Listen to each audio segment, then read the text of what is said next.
Mais Jésus ne prit pas. Après avoir longuement regardé la ville en tous ses quartiers, en toutes ses élévations, en toutes ses particularités, parfois avec de longs regards sur tel ou tel point, parfois en insistant moins, Jésus se met à pleurer sans sanglots ni bruit. Les larmes gonflent ses yeux, puis coulent et roulent sur ses joues et tombent par terre. Des larmes silencieuses et tellement tristes, comme celles de quelqu'un qui sait qu'il doit pleurer seul, sans espérer de réconfort ni de compréhension de personne, à cause d'une douleur qui ne peut être annulée et qui doit être soufferte absolument. Le frère de Jean, à cause de sa position, est le premier à voir ses pleurs, et il le dit aux autres qui se regardent entre eux étonnés.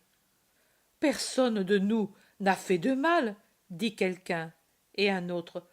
La foule aussi ne nous a pas insultés. Il ne s'y trouve personne qui lui soit ennemi. Pourquoi pleure-t-il alors? Demande le plus âgé de tous.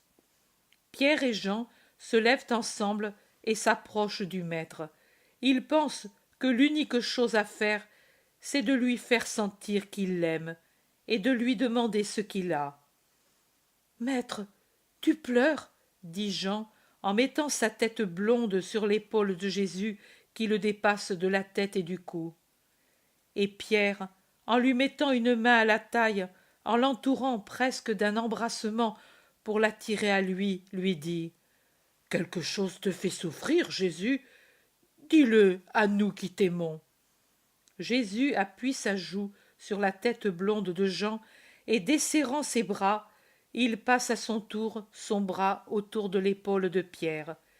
Ils restent ainsi embrassés tous les trois, dans une pose si affectueuse. Mais les larmes continuent de couler.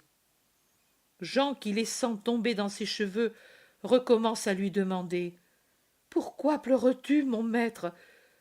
Peut-être que de nous il te vient de la peine. » Les autres apôtres se sont réunis au groupe affectueux et attendent anxieusement une réponse.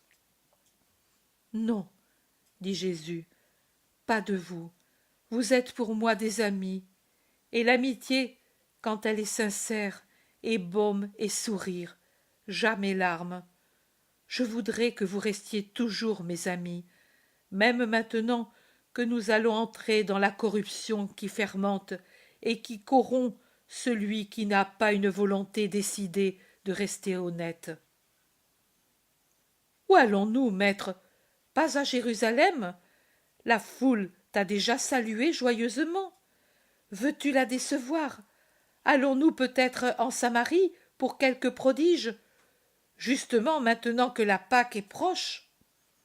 Les questions viennent en même temps de différents côtés. Jésus lève la main pour imposer le silence, et puis, de sa main droite, il montre la ville. Un geste large comme celui du semeur qui jette son grain devant lui, et il dit « Elle est la corruption.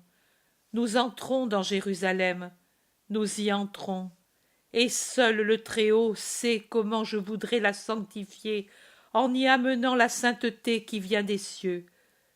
La resanctifier, cette ville, qui devrait être la cité sainte.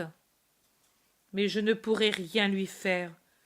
Corrompue elle est, et corrompue elle reste, et les fleuves de sainteté qui coulent du temple vivant, et qui couleront encore davantage dans peu de jours jusqu'à le vider de la vie, ne suffiront pas pour la racheter. Ils viendront au sein, la Samarie et le monde païen. Sur les temples mensongers s'élèveront les temples du vrai Dieu. Les cœurs des gentils adoreront le Christ. Mais ce peuple, cette ville, sera toujours pour lui une ennemie, et sa haine l'amènera au plus grand péché. Cela doit arriver.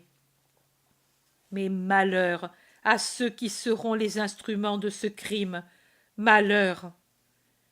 Jésus regarde fixement Judas, qui est presque en face de lui. « Cela ne nous arrivera jamais. Nous sommes tes apôtres et nous croyons en toi, prêts à mourir pour toi. » Judas ment effrontément et soutient sans embarras le regard de Jésus. Les autres unissent leurs protestations. Jésus répond à tous pour éviter de répondre directement à Judas. « Veuille le ciel que vous soyez tel, mais vous avez encore beaucoup de faiblesse en vous, et la tentation pourrait vous rendre semblable à ceux qui me haïssent. Priez beaucoup et veillez beaucoup sur vous. Satan sait qu'il va être vaincu, et il veut se venger en vous arrachant à moi. Satan est autour de nous tous, de moi pour m'empêcher de faire la volonté du Père et d'accomplir ma mission, de vous pour faire de vous ses serviteurs. Veillez, dans ces murs, Satan prendra celui qui ne saura pas être fort, celui pour lequel cela aura été une malédiction d'être choisi, parce qu'il a donné à ce choix un but humain. Je vous ai choisi pour le royaume des cieux et non pour celui du monde. Souvenez-vous-en. Et toi, cité qui veut ta ruine et sur qui je pleure, sache que ton Christ prie pour ta rédemption. Oh, si au moins en cette heure qui te reste, tu savais venir à celui qui serait ta paix. Si au moins tu comprenais à cette heure l'amour qui passe au milieu de toi, et si tu te dépouillais de la haine qui te rend aveugle et folle, cruelle pour toi-même et pour ton bien. Mais un jour viendra où tu te rappelleras cette heure. Trop tard alors pour pleurer et te repentir. L'amour sera passé et sera disparu de tes routes, et il restera la haine que tu as préférée. Et la haine se tournera vers toi, vers tes enfants. Car on a ce qu'on a voulu, et la haine se paie par la haine. Et ce ne sera pas alors la haine des forts contre le désarmé, mais ce sera haine contre haine, et donc guerre et mort. Entouré de tranchées et de gens armés, tu souffriras avant d'être détruite, et tu verras tomber tes fils tués par les armes et par la faim, et les survivants être prisonniers et méprisés. Et tu demanderas miséricorde, et tu ne la trouveras plus, parce que tu n'as pas voulu connaître ton salut. Je pleure, ami, car j'ai un cœur d'homme, et les ruines de la patrie m'arrachent des larmes.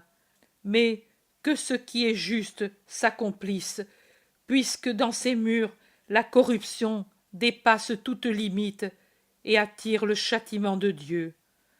Malheur aux citoyens qui sont la cause du mal de leur patrie. Malheur aux chefs qui en sont la principale cause.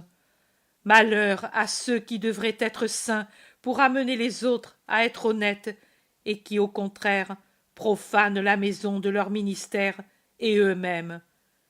Venez. À rien ne servira mon action, mais faisons en sorte que la lumière brille encore une fois au milieu des ténèbres. Et Jésus descend suivi des siens. Il s'en va rapidement par le chemin, le visage sérieux et je dirais presque renfrogné. Il ne parle plus. Il entre dans une maisonnette au pied de la colline et je ne vois pas autre chose.